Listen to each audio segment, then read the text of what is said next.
Broadcasting from Mabula, Kuwait. This is the Me and Larry reality video show. LTL. Editorial news for September 10, 2009.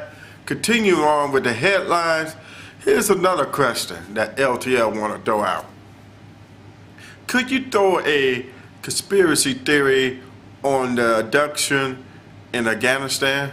Of course, it was dealing with the British New York Times reporter, Stephen Fell, and his colleague from Afghanistan. His name is, his last name is Moneda. And of course, they was really trying to find out what was going on because of the NATO strike that killed the 70 people. And so they went to, I guess, pretty much investigate and make up their own story on it, because they are, believe as journalists, you got to write a report and see what's going on.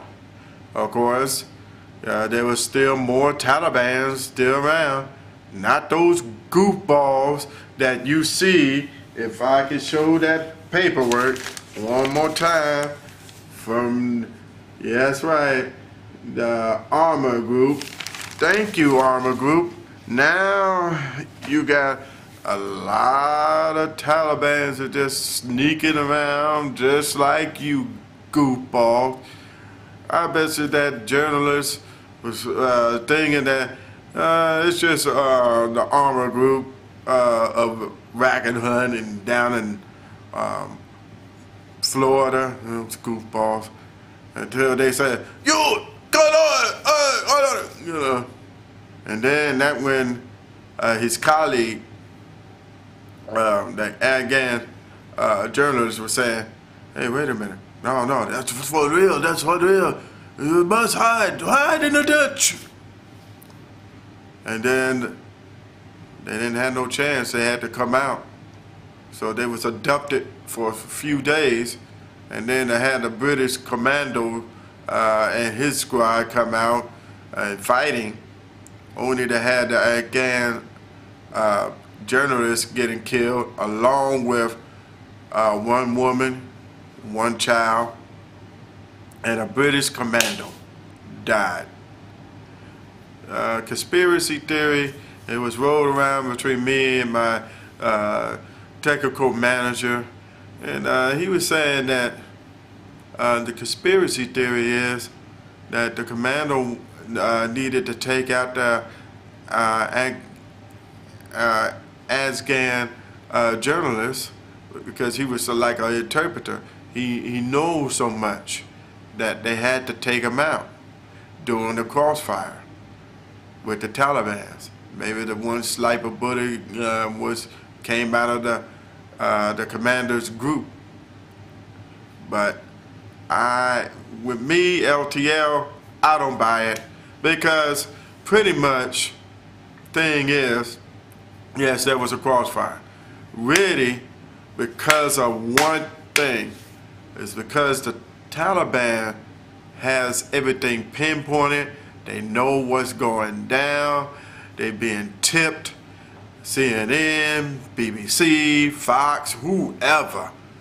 The world media is telling everything. Say, the military troops, the U.S. forces and the NATO are moving to the next province. Of course, you already gave the map out of where they're going to go to help the people. So, of course, they're going to do a surprise attack. They know every game book that the U.S. forces and NATO forces are playing. So, of course, that's what's going on. And with that, you're going to have people in crossfires. And also, here's another conspiracy theory on LTL side. The women and children are helping the insurgents by passing the ammunition to them, because they are forced to. You see, when you're forced to, what can you do? You had to be submissive, and really the women and children are submissive to the men out there.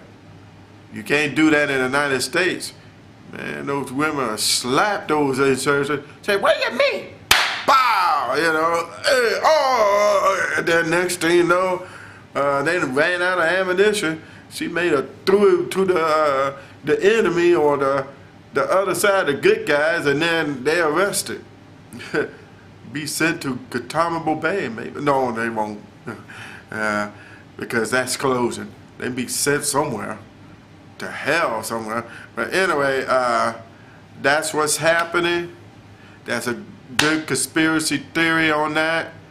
That really, the Afghan journalist was caught in the crossfire.